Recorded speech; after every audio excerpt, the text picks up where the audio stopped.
دنیان چۆنی؟ زۆر سپاس بەخێر و باکستیج.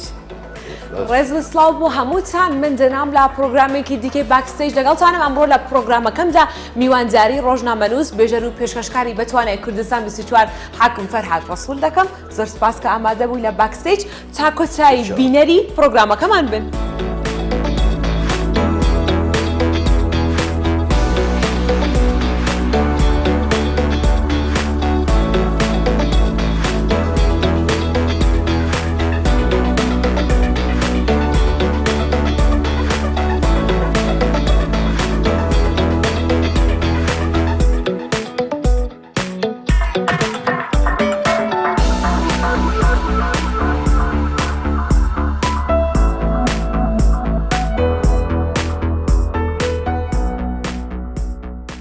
نازناوی حاکم لە کیۆ هاتووە؟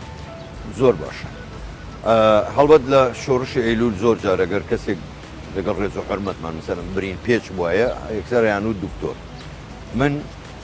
کۆلێژی یاسا و ڕامیاری بەشی یاسا لە زانکۆی بەغدام تەواو کردو. بۆ ماوەیەک لە شاری سلێمانی معاونی قەزایی و محققی عەدلی بوو. هەم لە سلێمانی هەم لە قەزای دووکان. لە پێشمەرگایەتیش کە لە دادگای باڵای شۆڕش حاکم تحقیقی محکمەی باڵای شۆڕش بوو. لەوێەوە ئەو پێشگیری ناوە ئەو حاکمە حاکم تحقیقی محکمەی باڵای شۆڕش بوو ئیتر ئەوە هاتە سەر ناوەکەم بووم بە حاکم فەرهاد. چەند ساڵ لەو بوارە کارت کرد حاکم؟ هەتا هەشتا و سێ هەر لە بابین حاکم تحقیقی محکمەی باڵای شۆڕش بووم لە محکمە بووم لە هەشتا و سێوە چوومە ئێزگەی دەنگی گەلی کوردستان لە شاخ ئەو کاتە لەوێ دەست بەکاری لەوێ دەستم کرد بەکاری ڕۆژنامەگەری بەڵام پێش ئەوەنی لە هەشتا و دوو ئەتوانم بڵێم ئەوە بوو بە سەرەتایەک ئەو کات هێرۆخان کامێرێکی ڤیددیۆی زۆر سادە و ساکاری پێبوو بڕیاری دابوو کە با بڵێن شۆڕش ینی هین بکات بڵێن دۆکیومنت نەهێڵێ بفەوتێ بە تایبەتی ئەو پێشمەرگانی نەبا شەهید ببن. یەکەم کارمان بەیەکەوە ئەو چاوپێکەوتنەیە لەگەڵ شەهید مامە ڕیشەکە لە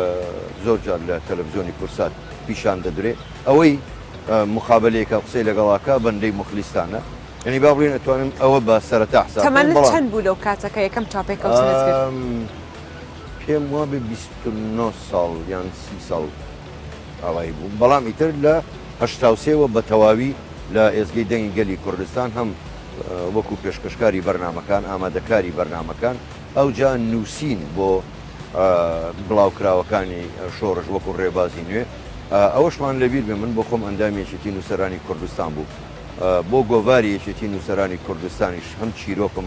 کوردە چیرۆکم بڵاو کردێتەوە هەم وەرجێڕان کەواتە لە هەشتا و سێوە ئیتر ڕاستە و خۆ چوومە ناو دنیای ڕۆژنامەگەریەوە وردە وردە با بڵین لە قانون دوورکەوتن. باشە لەگەڵ چ کەسایەتی ناودارێک لە کوردستان چاپێککەوتنت کردووە وەکو پێشکەشکار؟ من بێژگە لەوانەی کە گوتم مەسەرم بۆ من ئەوانە مایی شانازین لەگەڵ مامڕیشە کردووە بەداخۆشی بۆ لەگەڵ شەی شەماڵ کردومە لەگەڵ مەفرز سەرەتایەکانی شۆڕش ئەوانەی کە نەماون سڵاو لە گیانیان کاک سەلاح چاوشینە کاک حامی حاجی غەلی تا ئێستاش تەمەنی درێژ بێ ماوە کاک شێخ عەلی بوو پیانون خولە کەشکۆڵ شەوکەتی حاجی موشیر سڵاو لە گیانیەوانەی کە نەماون لەگەڵ کاک نەوشیروان 3 سەعاتم هەیە بەڵام تاکو ئێستا ڕەنگە پیشان نەدرابێ یاخود کەس نەیبینی بێ پێشگەلەوانی کە لەگەڵ جەنابی مام جەلال ئەو دیدارم کردو پێشمەرگایەتی ڕەنگە زۆر ناخۆش بوو بێ بۆ زۆر کەس دیارە بەڵام بۆ من شانازی پێوەکەم هەر ئەو 10 ساڵش بە تەمەنی ڕاستەقینەی خۆم حسابەکەم. جاویستمەوە پرسیارت لێ بکەم هەرو کاتێک کە ڕۆژنامەنووس بووی دەست بە خەبات و تێکۆشانەکانت کردو بووی بە پێشمەرگەش هەرو کاتە بوو یان دوایەوە دابڕای لە ڕۆژنامەنووس پێشەوە ینی پێشەوە من پێم وتی لە 80 تا 83 حاکم تحقیقی محکمەی باڵای شۆڕ بوو لە 83 ئیتر چوومە دەستگای ڕاگەاندنی یەکێتی نیشتیمانی بۆ من وەکو وتم ینی ئەو چەند ساڵە زۆر گرنگ بوو زۆرێک لە سەرکردەکانی کوردم لە نزیکەوە ناسی لە نزیکەوە لە مەجلیسیانە دانیشتم بۆ نمونە شەید قاسملوو سەرکردەکانی کۆمەڵی زەحمەتکێشانی ئێران سەرکردەکانی پارتی یەکێتی حیزبی شوێعی زۆرێک لە نزیکەوە ئەوانم ناسی ئەوە پێشمەرگایەتی بۆ من ئەو چانسەی دامێ لە نزیکەوە ئەو سەرکردە گەورانی کورد ببینم. چه هەستێکت بوو کە بووی بە پێشمەرگە؟ من یەک خاڵ هەیە حەزەکەم بیڵێم. من باوکی من یەکێک لە پێشمەرگە و بەردەوام هەتا شەهیدیش بوو، یعنی یەکەم شەهیدێ پارێزگای سلێمانی وەکو سەرکردە لە ڕزگارکردنی پێنجوێندا. باوکی من لەگەڵ سێ کەس لە خزمی خۆم هەر پێشمەرگە بوو لەلا ئەوانە شەهید بوون. باوکی من پێشمەرگەی کۆماری مەهاباد بووە ساڵی 1945 لە سەر شۆڕشی بەرزان لە ژووری ئیعدام بووە. ینی بۆ من ئەمە هەر درێژە پێدانیە بوو کە بووم بە پێشمەرگە هەستمە کرد ئێستا منت درێژە پێدەری ڕێبازەکەی باوکی خۆمم ئێستا شانازیم زۆر بە خۆمەوە کرد. خۆشترین شت ئەوە بوو کە بۆ یەکەم جار تفەنگم وەرگرت وا مەزانی هەموو دنیایی من. باشە خۆشترین بیرۆکەی حاکم لە سەردەمی پێشمەرگایەتی چی بوو؟ ینی ئەوە بڵێ شتێکی خۆش ڕوویدا بێ. وەڵی هەندێک شت هەیە جا ڕەنگە من وا ناسراوم بە پیاوێکی قسە خۆش و ئەوانە شاید یەدەم لێرەوە برادێک کاک ڕابەری سەید برایم کۆمەڵی نوکتەی سەردەمی شۆڕشی کۆکردێت و دەستەکانی خۆش هەندێک نوکتەی منیشی تایە. ئەوە شەوێک لەگەڵ کاک یوسف زۆزانی و مامۆستا ڕەحمەت دانیشتی بووین لە بەرگەڵ و شتێکەیە وەکو ئێمە پێڵین پەسپەسۆکە شتێکی گەورەیە وەکو جاڵجاڵەکە بەڵام زۆر گەورەیە. کاک یوسف ویستی بیکوژێ بە تاچێکەڵەتم دەستی بروتم کاکە بووی کوژی وتی ئاخرەوە خراپ و پێمانەوە داوتم برا ماڵی ئەوانە شوێنەکەشمان داگیر کردوون ئەشتەوە بیشی کوژی وتی وەڵا خۆڕاستی چەک بەخۆت بووە. حاکم پێم بڵێ کاتێک لە بەرامبەر کامێرا ئەوەستی چه هەستێکت هەیە؟ وەستان بۆ خۆت چیش پێشکەشکاری لە بەردەمی کامێرە ئاسان نییە، ینی دەبێ وا هەست بکەی. من ئەو هەستم لەلایەکە ئیتر من ئەرچێکی گەورە لەسەر شانمە دەبێ ئەوەی کە هەیە جا هەواڵ بەیان هەر شتێ بێ من ڕاستەوخۆ بیگەێنم بە خەڵک، ینی کامێرە لە بەردەمی کامێرە ڕادەوەستم دەبێتە خەڵک لە لای من. بۆیە ئەو هەستم هەیە کە دەبێت بتوانم بە باشترین شێوە ئەوەی کە هەیە بیگەێنم بە خەڵک. جگە لە پێشمەرگایەتی بواری ڕاگەیاندن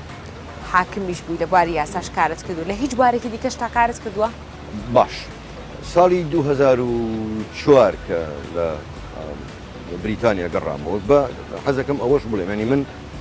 ڕەنگە کۆنتترین پێشکەشکار بوون، ڕەنگە ماوەیەک دابڕابوو 6 مانگ ساڵێک 2 ساڵدا بەڵام دەستم پێکردوە تا ئێستاش بەردەوا بووم کە لە لەندەنیش بووم بۆ ڕادیۆی سپێکترۆم ئیشم کردووە بۆ زۆربەی ئەو گۆڤارانەی کە لە بریتانیا و لە وڵاتانی تری ئەوروپی دەرەچوو نووسیومە. ساڵی 2004 کە من گەڕامەوە بووم بە سەرپەرشتیاری خانەی وەرگێڕان. لەوێ جارێکی کە ئەوەش ئەتوانین بڵێ بەشێکە لە ڕاگەیاندن لەگەڵ کۆمەڵێک برادر لەوێ ئیشمە کرد. تەمەنە چەند بوو کە باوکت دەستا؟ من کە باوکم شەهید بوو من تەمەنم 10 ساڵ. هەندێشت هەیە لە ژیانی منە ئەو ئازارانە قەت کۆتاییان نایە. با بە زۆر بە ڕاشکاوانە پێت بڵێم زۆربەی کات کە لەگەڵ مناڵانی گەڕک یاریمانە کرد لە کاتی ئێواران کە باوکی ئەوانە گەڕانەوە هەر کەس عەلاقەیەک زەرفێکی بەدەستەوە هەر مناڵی ڕایە کرد بۆ لای باوکی خۆی تەنها منە مامەوە خۆمە نووسان بە دیوارێکەوە ئەو ئازارە قەت تەواو نابێت.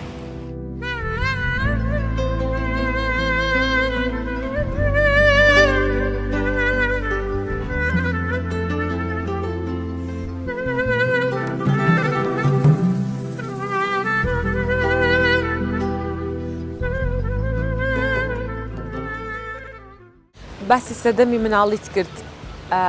بە کورتی باسی کەسایەتی دایک و باوکسمان بۆکە. پێم وتی من زۆر کوڕە گەورەی ماڵ بووم زۆر متعلق بووم ڕاستە تەمەنم 10 ساڵ بوو بیری مناڵی تیژە باوکم لەگەڵ بۆ زۆر شوێن لەگەڵ خۆی بردم بەداخەوەکو وتم باوکم شەهید بوو. دایکم کەسایەتێکی زۆر بەخۆەتی هەبوو. ئێمە ئەنجا هەندێک جار لە ینی هینی مناڵیش با بڵێن دایکم دایم لە مەجلیسی پیاوان دانیشت بۆ سڵح و سەلاحەت و ڕای هەبوو، ئەنی کەسایەتێکی زۆر بەخۆەتی هەبوو. بەڵام ئەوەش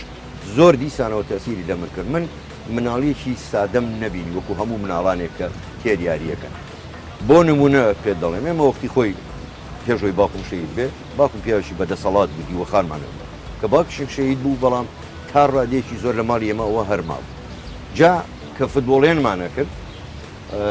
زۆر جار مناڵان یانوت لەبەرەوەی تۆ لە ناوەڕاستە بەجێ هێڵێڕۆیتەوە بۆ ماڵەوە چونکە میوانمانات ئێمە نابێت تۆ یاری بکەین زۆر جار لە ناوەڕاستی یاریە گۆڵمان لێکراوە هەموو لەشمان خۆڵە تەپ و تۆزاویە لە فڕێکێکا دیان و فەرهات بەڵێ وەرەوە چییە میوانتانە بەو تەمەنە مناڵیەوە بەو تەمەنە مەلانیەوە من ئەبواە لە ناو وەکو جۆرێک لە دیوەخان لەگەڵ پیاوە گەورانە دابنیشم پێیانە وتم تۆ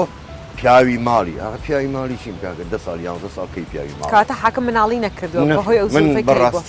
بەڕاستی مناڵیم نەبوو گەنجێتیشم نەبوو حاکم چەند خوشک و براتێت تۆتت مناڵی گەورە بوو من دوو برام هەیە و دوو خوشک دوو برا و دوو خوشک لە ژیاندان بەڵێ تەمەنیان درێژ بێ بۆ با بینە سەر ژیانی تایبەتیت هەموو کاتت ئەڵقەکە دەدەستایە ئەڵێن حاکم قەت ڕۆژێک نەبوو ببێ ئەڵقە بێتە دەرەوە چییە مۆزە من نەکەر ئاڵقەکە موستیلەکەش هەلووچان ئەوە هێما و ڕەمزی خۆشەویستی خێزانەکەممە چونکە خێزانەکە بۆ من هەموو شتێک هەموو کەسمە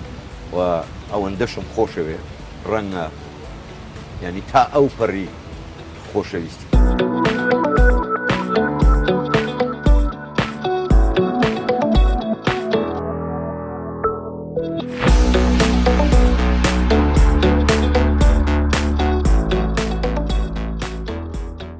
ساڵانێکی زۆرەکە لە بواری ڕۆژنامەنووسیدا کارەکەی هیچ کاتێک بووە کە هاوکاری گەنجێک بکەیت کە لەم بوارەدا پێ بگات؟ بڵێ ئەو کاتی لە ڕادیۆ و تەلەڤیزیۆنی خاک کارمە کرد ئەو کات زۆرێک لە قوتابیانی ئەوانەی کە لە بەشی ڕاگەاندن دەیانکەن دەهاتن بۆ ڕادیۆ و تەلەڤیزیۆنی خاک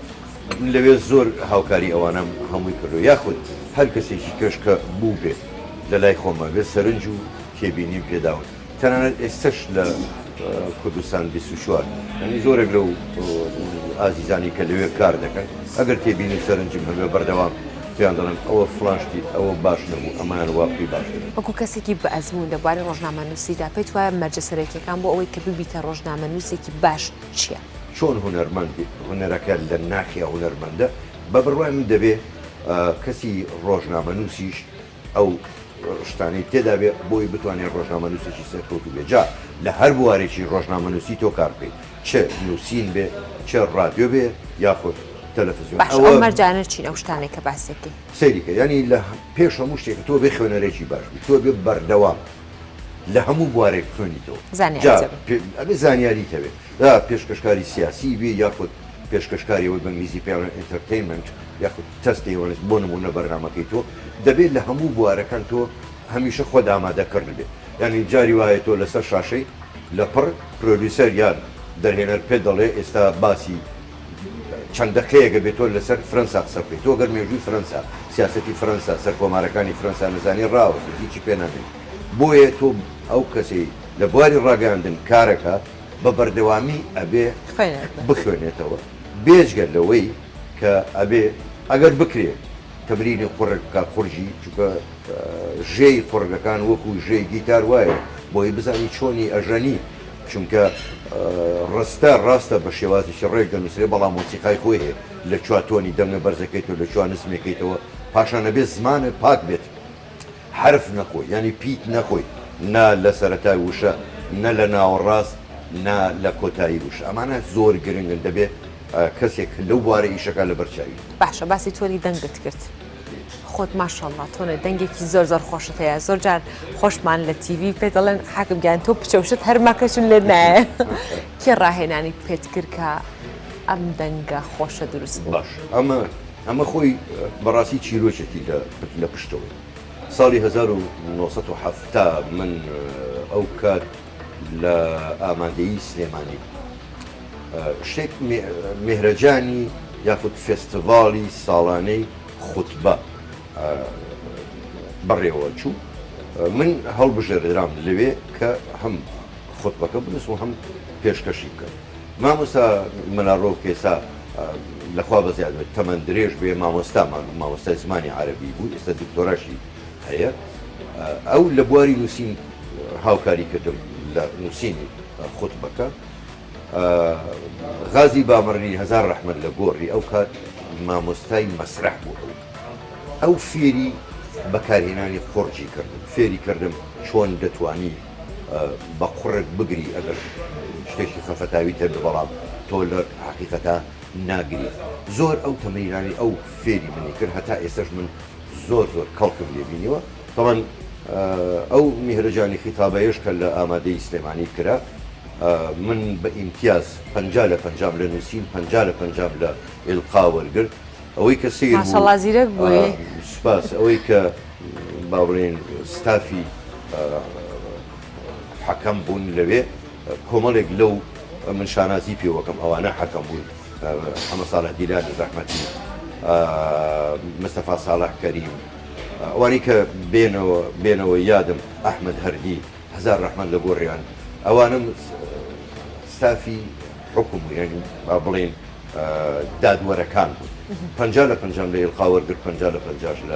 لە نووسی یەکەم باش ئەڵەن حاکم خوێنەرێکی باشی کتێبە کتێبێکی زۆر خوێنەسەوە کۆتا کتێبێک یاخۆت با بڵێن خۆشترین کتێبێت کە خوێندی بێتەوە لای تۆ چ کتێبێک بۆ چی لە فێر بووی وڵی من نایە بە بێ کتێب ناژیم ینی من کەسێکم لەوانەیە توانی بڵێ مۆرانەی کتێب مەکتەبێکی زۆر گەورەشم شتێکم هەیە ئەگەر نەبێتە خۆ هەڵچەشان ڕەنگە لە یەک کاتە بتوانم دوو کتێب بخوێنەوە بە کتێبێک فکر بێ قورس بێت ئەو کات هەنا بۆ ڕۆمانێک یان بۆ چیرۆکێک دەبن تۆزێک لەمەیان خاڵی تربی تۆ شتی پێکرێت ئێستا ئەوەی کە بەدەستمەوەی ئێستا خەریکی خوێندنەوەین کتێبێکی یا ڕۆمانی ئەحلام مستەغانمیە بە زمانی عەرەبی طبعا حەزەکەم ئەوەش بزانی من 4 زمان تا ڕادێکی باشە زانم کوردی و عەرەبی و ئینگلیزی فارسیەکەشم خراپ نییە ئێستا ئەو شیرۆکەی ئەحلام مستەغانمیە خوێنەوە کە ئەڵێ الئەسود یەلیق بکی من مۆرانەی کتێب بەبێ کتێب ئیدارە ناکەم دەنا کتێب زۆرە کە بڵێم چ کتێبێک سوودم لێبینیەوە زۆرە بەڵام ئێستا ئەو کتێبە مەدەستم ئەستا کتێبەتە بەدەستە پەیوەندیت لەگەڵ دنیای هونەر و مۆسیقا چۆنە پێ لە گۆرانی ئەگریت مۆسیقای کلاسیکم زۆر پێخۆش مۆسیقای کلاسیکت پێخۆش بەڵام گۆرانیش لەناو گۆرانیش لەناو هونەرمەندانی کورد شێت و شەیدای حەسەن زیرەکە حەسەن زیرەک ئەو گۆرانی بێژە بەڕای من هەرە مەزنەی کوردە کە جۆ لەوەگرم ڕێک من بە هەست دڕۆم و ناو دۆڵ و شاخ و دەشت و